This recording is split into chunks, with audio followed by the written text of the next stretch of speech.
Well, how's it going, everyone? My name is Amos, and welcome back to another weekly earnings video. We're going to be covering what happened last week, and we'll also be discussing the road ahead. And by the way, this is going to be a more chill, laid-back environment. So without further ado, let's go ahead and get into it.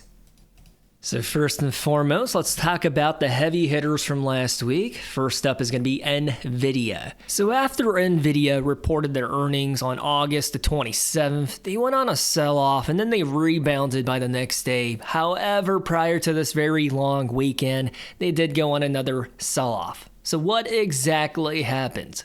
Well, this is the best way that I can sum it up. The AI movement is going to go higher and higher because here's how it went. They put their earnings into a headlock and just choked them out. I have this broken down on a quarterly basis, which means every 90-day increment is represented on your screen right now. Past 90 days, their revenue went up by 56%. I'm rounding up right here. And they also beat on the bottom line. So if I scroll down and show you right here, their freaking EPS, which is their bottom line per share, had increased by 61% year over year, which is absolute bananas of numbers to be posting.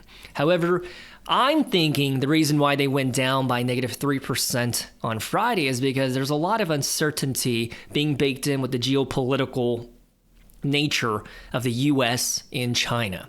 And I think the Chinese government went on record by saying, hey, you guys should stop buying and should stop utilizing Nvidia chips. They're no good. I don't know if that's going to have any adverse effects because I feel like if you are trying to be the best of the best, you got to use the best products available, right? So I'm thinking about like Alibaba, Tencent, and all the other various Chinese Mag 7 companies. I think they're going to continue to use Nvidia chips. But what do I know, right? And also to round it out, they decided that they're going to do $60 billion worth of share buybacks and with no expiration date, meaning the leadership team can pull that trigger whenever they see fit.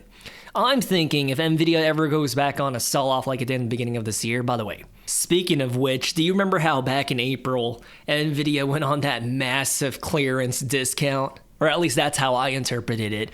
I dollar cost averaged into them, and my goodness, I kind of regret selling out of them right here at about $145, $150 a share, but hey, green is green. So I'm thinking that the leadership team is probably they're gonna wait to buy back their shares. I don't think they're gonna want to do it right now at 174, but if they do go below like 145, I'm certain that they're going to buy at least like 10 billion or 20 billion.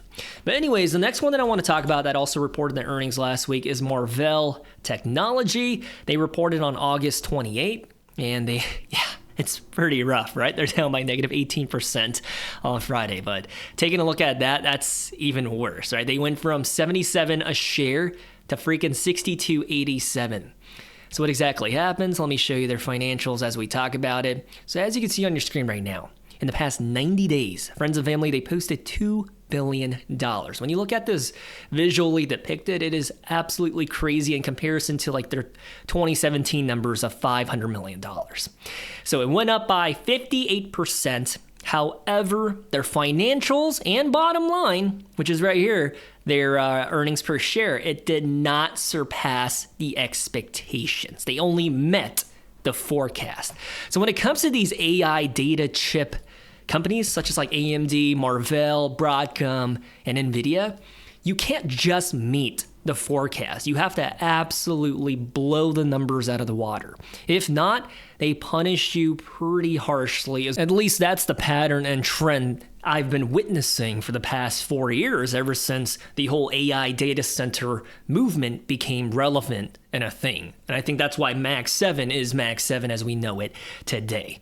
But going back to Marvell, let me just click back right here.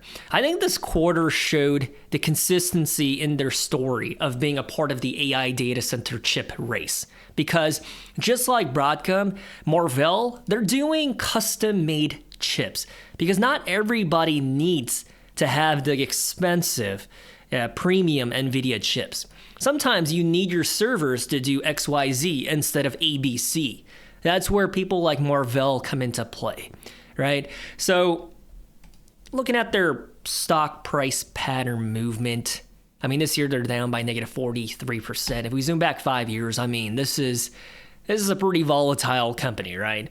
I think by the end of December 2024, they were around like 118, roughly 120 a share. To be at 62, that's a pretty rough spot to be in. But anyways, I see this scenario as AMD 2.0.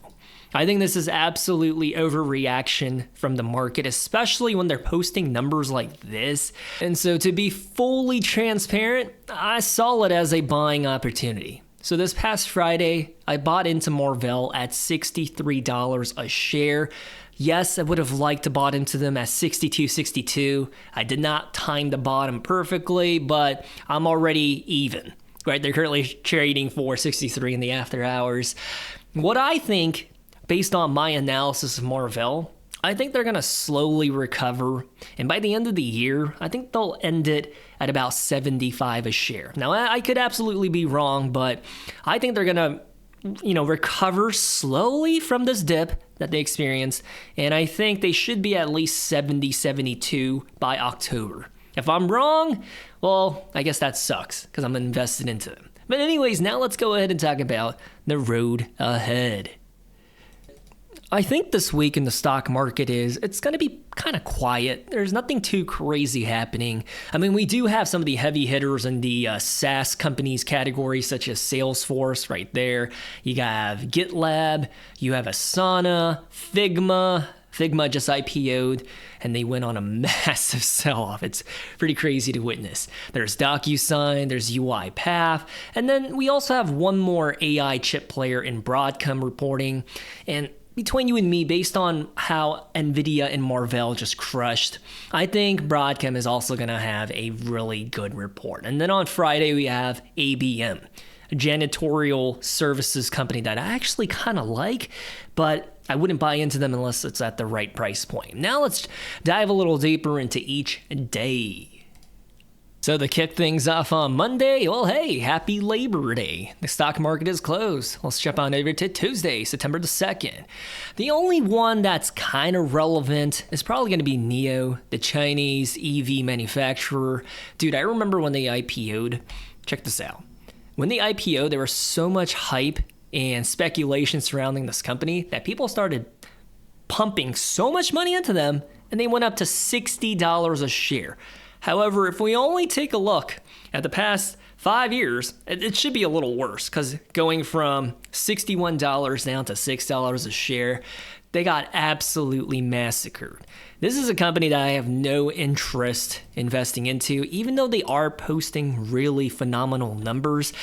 If I had to invest into a vehicle manufacturer, I would probably invest into Tesla. And that's saying something, because I would not invest into Tesla. I think they're super overvalued and overhyped for what they do. But anyway, so that's Tuesday. Just about wraps that one up. Jump on over to Wednesday. Wednesday, we have Salesforce. Ticker symbol CRM, and their expectations, let's see, their top line, the revenue is supposed to go up by 8.6%, and the expectation is for their bottom line to decrease by negative 1.5%.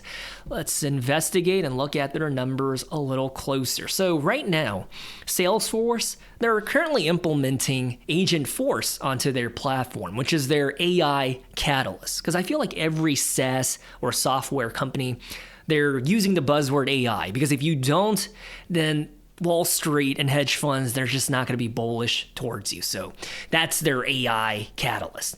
And basically Agentforce, it makes their features a little more user-friendly. And as a company that does a lot of acquisitions, they're currently eyeballing buying out Informatica right now, which should further increase their revenue in the upcoming years. If we take a look at their numbers, I think it's pretty darn stellar. Now, obviously, if you look at the trend from 2016 to what it is right now, it's consistently growing at a pretty reliable rate, right? Even through the pandemic. However, they are starting to pump the brakes, because I think in 2023, it went up by 18% year over year from 2022, and then the following year by 11%, and now it's 8.7%, and now in the trailing 12 months, or the past 1 year, we're talking about just shy of 8% growth. So for a growth company, the measurement of growth is usually through their revenue. And then you transition into a mature company once you become profitable. But Salesforce, from my understanding, they've been profitable since 2017. And I think the quality of them being profitable, I think it's pretty good right now, $6.39. Jump on over to their dividend profile, a 0.65% dividend yield. That's pretty much in line with like Apple and Microsoft as well. And if you take a look at their stock price movement for this year, it's pretty rough. Right now, it's negative 23% year to date. Their forward trading multiple is a 21.9. Now, this is what I do want to call out when it comes to Salesforce. So right now, I'm on a website called Finance Charts. They visually depict the PE ratio in a very user-friendly way. And for the past 20 years, on average, their trading multiple is 104. And if we only look at the past 5 years, then their trading multiple is usually a 155. And even if we just zoom back in for the past 3 years on average, their PE is a 160. Right now, friends and family, jump on over back to stockanalysis.com. Right now, it's a 40. And I get it. If we take into account next year, then it's a 21.9. And it kind of makes sense, right? The growth engine of Salesforce, it's slowly coming to a halt, but it's still growing at almost a double-digit rate. And so for them to be punished that harshly, I just kind of disagree, right? If we jump on over to what the Wall Street analysts think, they're saying 341. Based on my math and numbers, I have their price forecast at about 325 a share. Right now, they're 256. So I think it's in a very good undervalued territory right now. But of course, the market disagrees with me because they're nowhere near that number. And as a matter of fact, they were like 325 back in February, but dude, they've been just on a steady decline since then. And the thing is, when it comes to Salesforce, I see them the same way that I see Microsoft. It's a very sticky software company that does business with most major corporations and enterprise clients. And if you work in HR, or if you're a talent acquisition or recruiter, then you know how vital Salesforce is. I hate their platform. I think it's absolutely trash, but there is no better alternative. And besides, their sales team is pretty aggressive. So once they get their hooks into a S&P 500 company, I don't think they're going to switch their platform to someone else. They're going to stick with Salesforce, exactly the same with Cisco. However, when it comes to Microsoft, I do feel like they have competition. I think Google also has their equivalent of Word document and spreadsheets and everything, but Microsoft they have the golden standard in their Office suite. That's the difference, I would say. It's a lot more high quality, whereas I can't say that Salesforce, having used their products in corporate America, I hate their products, right? I think the only one that I genuinely liked was Tableau. I think, does this describe their products? No, it doesn't say it right here, but Tableau is probably the only one that I genuinely liked. Oh yeah, right there, Tableau. Everything else that Salesforce has in their portfolio is just stinky butthole, but sticky. They're very sticky. Once a company commits to working with Salesforce products, they usually tend not to pivot into something else. And so depending on how their earnings are, I'll probably dollar cost average into my Salesforce position. I forgot what my cost basis is. I think it's like 252. I bought into them somewhere like around here. I didn't catch the absolute bottom. I think I have some shares of it at like 245, some shares of it at like 255. But needless to say, I'm a little up in the green with Salesforce, maybe like $1 or $2. But I'm holding on because I think they should be 325. I think it's a pretty good value, especially in this market when everything seems overvalued. But going back to the earnings calendar, let's see what we got. On Wednesday, there's also Figma. Now, when it comes to Figma, this is a very interesting company that just IPO'd. And that's because there was a failed merger between Adobe and Figma. Adobe was trying to buy them out and they were blocked because of monopolistic practices, and consequently Adobe had to pay them $1 billion. I don't know if they paid them yet, but Figma, for their troubles, got $1 billion from Adobe. And if you look at it, they just IPO'd back in July at about $115 a share, and they're now $70 a share. This is incorrect. I think their IPO price was probably around 67, but I don't think you and I were able to buy into it at 67. I think only institutional investors were allowed that very cheap price.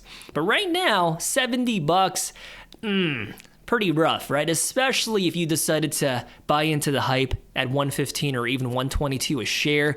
I think you would be pretty upset. I mean, in the past 5 days, it's down by -9%. Speaking of which, I kind of want to monitor and see what's happening with Palantir. So Palantir has been just selling off for the past month or so. Actually, now they're pretty much flat, but if we do past 5 days, down by -1%. If you take a look at Palantir's one-year high, which they just hit a few weeks ago at 190, ever since then, they've just been selling off, and now they're trading flat. So it seems like the market they're slowly pulling back from stuff that's just way too overvalued. I mean, their current trading multiple is a 487. Their forward trading multiple is a 210. Speaking of which, another one that I want to talk about is MicroStrategy. Oh my gosh, I forgot. They shortened their name down to just Strategy. This is a proxy for Bitcoin because they have a crap ton of Bitcoin in their, I guess, quote unquote, assets on the balance sheet. And if you take a look at them, it's pretty much the same as Palantir. They reached their absolute highs. For them, it was around 455 for this year, and since then they've just been selling off. It's because the markets are adjusting their money accordingly, and so now their PE is a 16, but that 16 is not truthful. It's because their valuation of Bitcoin as their assets, it makes their bottom line seem a lot more pretty than they actually are. Jump on over here. Nobody cares about their revenue, right? They are a legacy software company, but it doesn't matter. What makes Strategy so freaking valuable is that they own a crap ton of Bitcoin, and Bitcoin is limited. There's not going to be more pumped out. There's not going to be more made. There's a finite supply. And so for Strategy to have, I don't know, let me look this up. Out of all the Bitcoin, how much does Strategy have? So right now they have 630,000 Bitcoin, which I think is absolutely bananas and bonkers. And the way that they're financing these purchases, dude, they've been piling on their debt in order to buy it. So if you look at their debt situation, it's pretty rough. Their total debt right now is $8.2 billion. But I think they're making a educated guess in that by holding so much Bitcoin, their company is going to be even more valuable than it is right now. So I guess only time will tell. And let's see, Wednesday, I guess we do have some stable blue chip companies like Dollar Tree. By the way, I heard that they increased their price from $125 to $150, and I feel like at that pace, they might as well change their name to $2 Tree, right? Because it used to be $1, and at $125, I guess you could push it and still call yourself a Dollar Tree, but when you're at $150 and you're almost in that territory of bumping it up to $175, you might as well just be $2 Tree. There's Campbell's, CPG company, and then there's GitLab, Macy's. Dude, I just want to take a look at Macy's. This is the fate that Target could follow if they do not bounce back and bring back their loyal customers. Because Macy's is also a consumer discretionary spending kind of an environment. You go in to buy jewelry, you buy furniture, you buy clothes. You don't go in there for groceries. Likewise with Target. Yes, I know they sell milk and some frozen meals and stuff like that, but it doesn't come anywhere close to the availability of Walmart's shelves. It's not to say that Walmart is better or anything, it's just they're different. And what's crazy about Macy's is they used to be one of the more powerful companies, right? And I think back in 2015, that was a testimony when they were about like $70 a share. Now they're $13. They're trading multiple. Basically, Wall Street thinks that there's no growth left in this company. And between you and me, I feel like that's not a wrong answer. Because gosh, I don't want to be that guy. I feel like Macy's, it does have a place in our society, but I think Amazon they just wrecked Macy's business model. And I don't know, do they even have positive free cash flow? Take a look at that. Wow, they are flush in cash. What about their balance sheet? I mean, this is a company that literally has no more growth in them. They're pretty mature. Nah, they're not cash heavy in terms of their balance sheet. Even after accounting for all of the loans on the books, $5.6 billion, they'll still have to owe $4.7 billion after you utilize all of your cash and cash equivalents to pay it off. So, not really interested in them at all. There's Asana, C3AI. There's a clothing retail company right here, American Eagle. And they just had like a, a resurgence of people buying their clothes again because they shifted their entire look, image, and customer demographic. When I was growing up in the late 90s and early 2000s, dude, American Eagle, they were known for their preppy and popped collar polo shirts, ripped jeans. I mean, I guess if you look at it all time, it is a compounder, but I'm just not very interested in American Eagle. Speaking of which, do you guys remember that startup brand that was selling their shoes? I don't even think it looks that good. It looks like an uncomfortable pair of Vans. And when they IPO'd, check this out. They IPO'd on the stock market for about $520 a share. Yes, friends and family, I'm not exaggerating. A company that sells shoes. And usually it's only like the tech bros that wears it out in San Francisco, Seattle, that Bay Area. Nobody else likes wearing Allbirds because it's like $130 for a pair of shoes that don't even have any intricate technology. It was all hype. Now it's $6.43. I can give you example after example of so many different clothing retail manufacturers that I just try to stay away from them. Like, you can't tell me that by seeing this, it's like, ooh, like depending on when you buy, yes, it could be a good purchase. Like if you buy into Nike at 53 and now it's 77, like that's a pretty good ROI. But talk to the folks that bought into Nike during this dip right here at 83 in 2022. After 3 years, you'd still be pretty much flat. Actually, you'd be in the red by a little bit. So clothing retail manufacturers, I just know it's a very cutthroat industry, and it's just a category of stocks that I just personally do not buy into. I'd rather buy the place that they sell, the marketplace that they sell their products, such as Amazon or Costco, or even Target or Walmart. I'd rather buy into them than the individual clothing brands because you don't know who's going to be hot tomorrow. Like what's hot today does not mean that the kids will find them awesome a year or two from now. Because also talking about my childhood growing up, dude, in the early 2000s, what's really funny is nobody even used a skateboard or a rollerblade, but all of us, we were wearing clothes from PacSun like Billabong and Quicksilver and all these brands that are just irrelevant now. You know, so I don't know. I guess based on my own experiences as well, I don't invest into clothes. So if we jump on over to Thursday, we have Broadcom. This is a company that I used to own back in 2019, and then I sold out of them, I think, in 2022. And I'll show you what happened. So I bought into them when this is before their stock split. So I guess prior to their stock split, let me see, 2019, roughly like $30 a share. And then I sold out of them at about right at this point. I thought I was a genius because I doubled my investment, right, by 100%. Had I just held on to Broadcom, dude, they would be freaking $300 a share now. So you live and you learn. It's just like Nvidia. I feel like I kind of sold too soon. But, whatever. Green is green. And let's see. Yeah, they're posting some ridiculous numbers. So Broadcom, if you don't know, prior to being a custom AI chip maker, they hold so many different patents for cell phone chips. So the chips that are inside of your Samsung, inside of your Google Pixel Pro, they pay royalty checks to Broadcom. And now they're also making custom chips for the data center. So this is a company that I think is going to be relevant today and tomorrow because they're not afraid to innovate and keep up with the times. Similar company, similar space is Qualcomm, and they missed that boat, right? If you take a look at their past 5 years, they're up by 35%.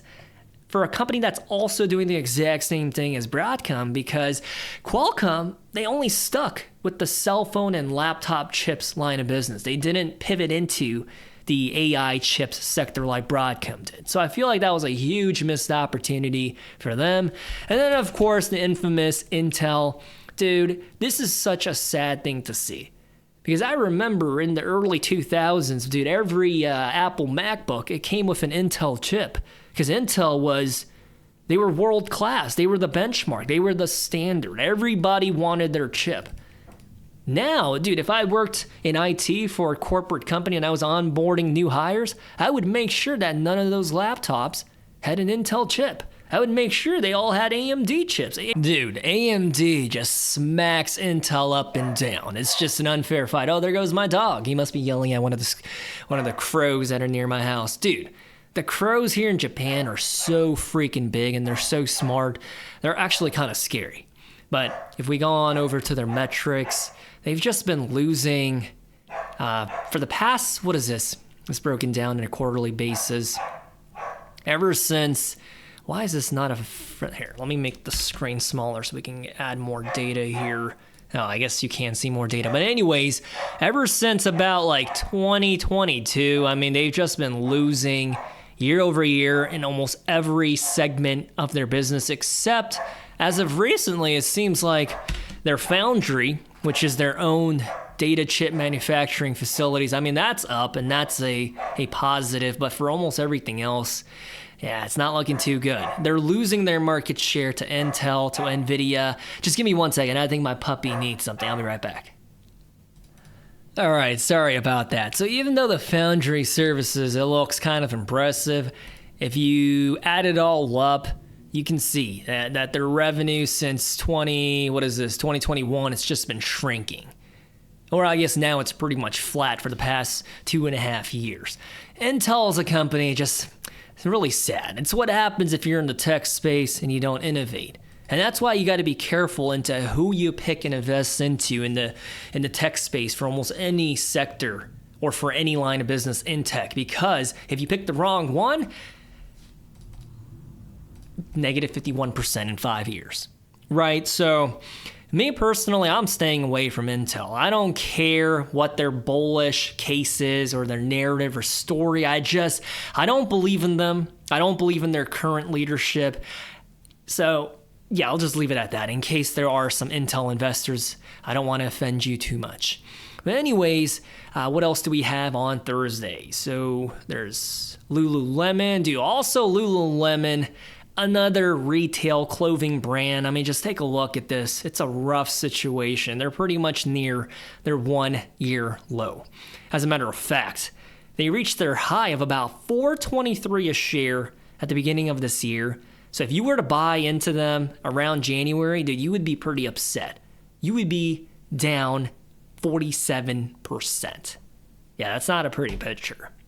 Past 5 years, you would still be down by 46%. Likewise, what I said earlier, they might be hot now, but that doesn't mean that they're going to be hot tomorrow. Lululemon, I think they just lost their sex appeal with the customer base. It's just not worth it.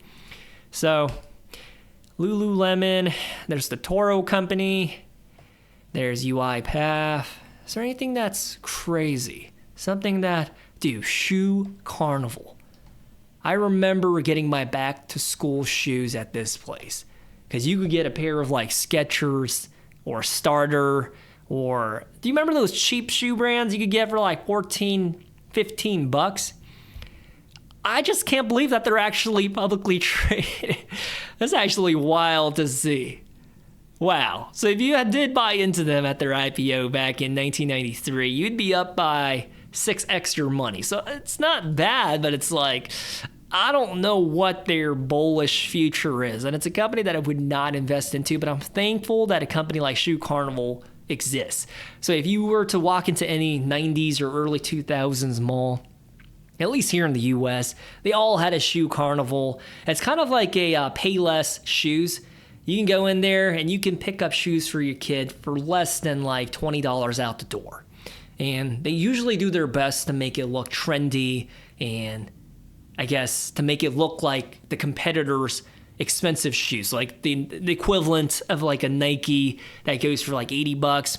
You can go into a shoe carnival and get some like funky monkey brand for like $15. Good product. I'm glad it exists, but as an investment, no thank you, sir. Now this one right here, Smith & Wesson, I actually did a deep dive video for them about a year ago.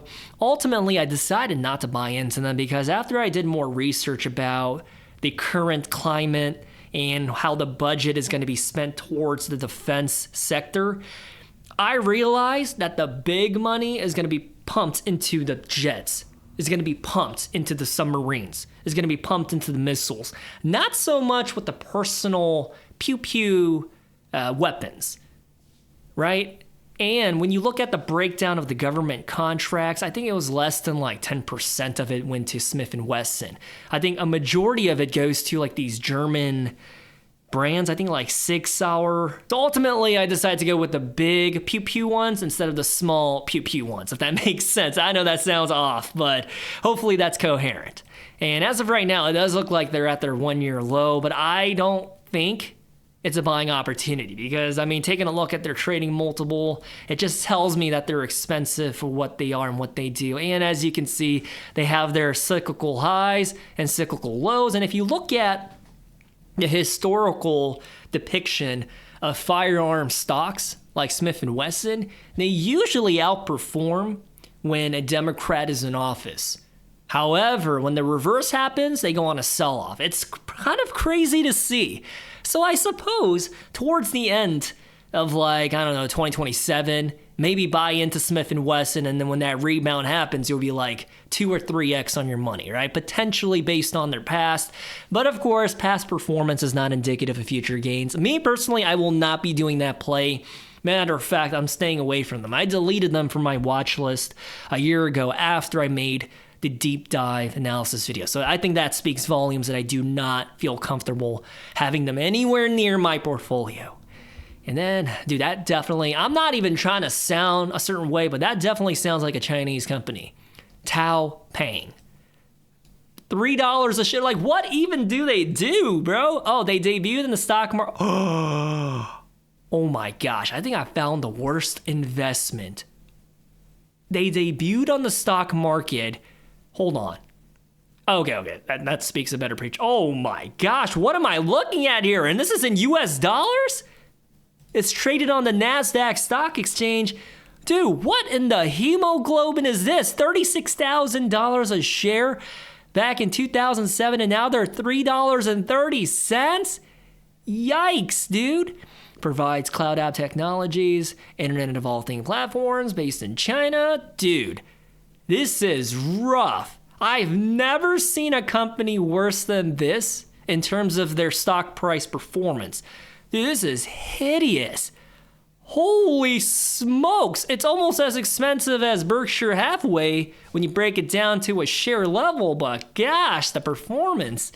Tao Pang. My gosh, man, that almost offended me right there. How dare you perform so terribly? Oh, there's Korn Ferry, human capital staffing agency. They do also have like a headhunting services, and they also have these psychology leadership style, kind of like the Myers-Briggs personality thing, so you can figure out what your leadership style is in the workplace. I would never ever invest into this company. Never. Anyways, past 5 years, not bad of a performance, but as an investment, absolutely not. I'm very bearish towards the entire recruiting space. It's not that I don't like recruiters, it's just I think the disruption from AI, it's not going to be the same. So I think their days are limited in terms of outperforming. They might have done well for the past 5 years, but unless they implement AI, I just feel like they're going to be in the past. Because once Salesforce or Microsoft or one of these other big tech companies rolls out AI, like LinkedIn, like what if like LinkedIn, which is owned by Microsoft, what if they roll out a feature where you upload a resume and it does everything that a recruiter does, right there and then, right? I mean, I don't like that.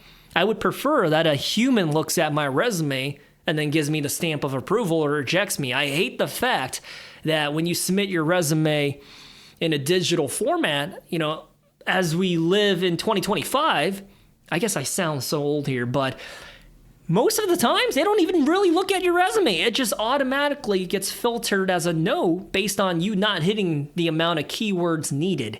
So it's like, the entire, I guess, relationship between employees and companies of how you apply, it needs to change, right? I feel like the way that we apply to jobs and the interview process and everything, it's so outdated. I'm not saying that I have the solution. It's just, it drives me up a wall. Because I remember, I have this spreadsheet. I have to make this video. I applied to hundreds of jobs back during my MBA recruiting process. And my goodness, I even had some recruiters call me the wrong name or tell me that I got the offer. Turns out it was meant for someone else. Interacting and dealing with recruiters, I think it gave me kind of like a bad taste in my mouth. So I guess I do feel bearish towards them from my interactions, but also the disruption from AI. If you are a recruiter, I don't have ill will, or it's not that I hate you, it's just in the past, man, my interaction with the colleagues, because I expected, going into a senior manager or director role, I would interact with a higher class of recruiters, but calling me the wrong name, giving me a false offer and stuff like that, it was like, But I did also interact with some really stellar recruiters, so I guess that's a mixed bag, as they say. And then on Friday, I think the only one that I would partially be interested in is ABM. They offer janitorial services at a corporate level or for e-commerce fulfillment centers. They do a little bit of everything in terms of keeping a building clean, but on an enterprise level. It looks like right now they're underperforming. My gosh, negative 12% for the year. This is a slow and steady. It's kind of like a counterplay to Republic Services or Waste Management. If you're bullish about the whole industry of trash getting bigger and bigger and someone has to be there to clean it up, a business solution, ABM, right? I think at the right price, I would buy into them. I think as a matter of fact, this video reminded me that I need to revisit them and see what their inherent worth is, because not knowing what their inherent worth is, I'm not going to buy into them, right? Because they might be overvalued. But if they are undervalued, this is a company that I wouldn't mind starting a position in. Gosh, their dividend growth rate is 14%. What are we working with? Oh my goodness. Yeah, dude, they've been crushing it. Actually, I want to bounce back to their financials and take a look at what's going on. Revenue growth, pretty slow. I mean, that's to be expected. But let me take a look at their earnings per share. I don't understand why they're increasing their dividend so much when it seems like it's not going to be affordable here in a second. $1.24 profits per share. Dividends per share is $1.06. This is a company where I would need to read their 10K to figure out what is going on here. Negative free cash flow. Some red flags here. But anyways, that concludes another weekly earnings video. And by the way, before I sign out of here, dude, I'm so freaking stoked. Because about an hour ago, the Seattle Sounders just defeated Inter Miami, Barcelona 2.0 with Jordi Alba, Sergio Busquets, Luis Suarez, and Lionel Messi. Yes, Seattle Sounders beat them. Belt to ass. Literally 3-0. Inter Miami had no chance in the League's Cup final, which means when you think about the U.S. and Mexico, we are the best team. Dude, that just fires me up, man. I feel like U.S. soccer is starting to improve because we beat Lionel Messi. Are you kidding me right now? We don't even have a star player on the Seattle Sounders, and we even had our second string goalkeeper. So it's like, oh man, I don't know. I guess between you and me, I wish I could have been at the stadium, Lumen Field in Seattle. So I feel like the environment and atmosphere must have been nuts. And I'm not trying to sound like I'm not grateful that I live in Japan. I know a lot of people would prefer to live in Japan, but I guess, having lived here for 3 years, I guess as an American, I miss the US. And other than that, after I finish this video, I'm gonna start working on my hospital bag, which even to just say that out loud is surreal. I think I shared my emotions with you guys. Nothing's changed. I'm still really scared, nervous, anxious. I just don't want to be a bad dad, right? I'm expecting my first kid, if you're out of the loop. And, based on my research, oops, I guess they're yelling again. 1 second. But anyways, based on my research for the hospital bag, I'm supposed to bring a change of clothes because sometimes it could take like 2 days, 3 days. Worst case scenario could go up to a week. Some snacks and an eye mask. Apparently the hospital lights, they're going to be bright and white all the time. So that's what I plan on packing. I guess I should put some other stuff in there just in case. Speaking of which, to keep you guys in the loop, we're about halfway through the 3rd trimester. So it's crazy to think that in about a month, my whole life is about to change. Dude, I'm about to be a girl dad, first-time dad, and it's nuts to even say that. So maybe you can hear it in my voice, pretty nervous. So if you're a parent watching this video, I have a question for you. Do you have any advice for the labor and delivery room as the partner? Obviously, I'm not going to be the one giving birth. If you think I'm a woman, well, shame on you. I hate you. I'm a guy, okay? But as a dad and husband, I would appreciate any advice if you have been in my shoes before. Anyways, I love you guys. Thanks for supporting the channel. Literally, if you watch it all the way through this video, that's supporting the channel, and I appreciate you. So I'll talk to you guys really soon. Stay safe. Good luck in the stock market. Peace.